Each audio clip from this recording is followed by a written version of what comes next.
Our recent coverage of the demolition process of the old county home in Belmont County brought back memories for many of our viewers. One man, an amateur historian, researched the background of the 3.5-story Gothic structure where hundreds of people lived and died. DK Wright met with this historian today, and she's live now in the 7 studio with a look at what life was like there. DK.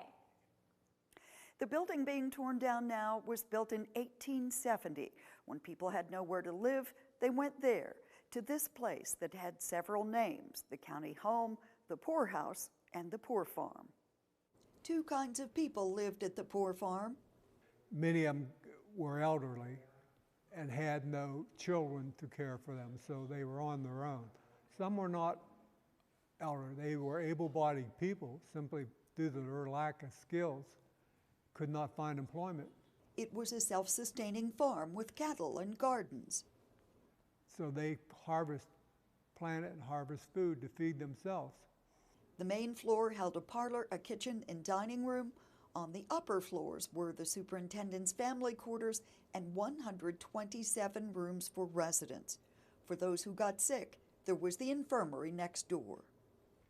People typically, if they died, they would have died at that facility, and then they were buried by the people at the county home at the infirmary cemetery, which is about 0.8 of a mile down the road.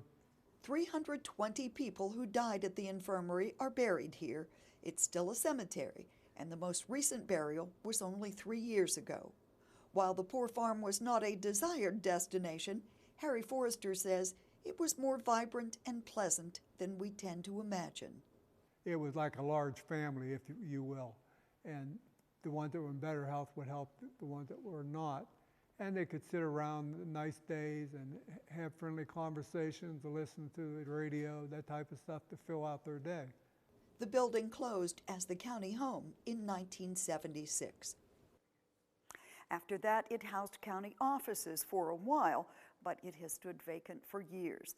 The demolition is expected to last several weeks. Live in the 7 studio, DK Wright, working for you. All right, thank you, DK.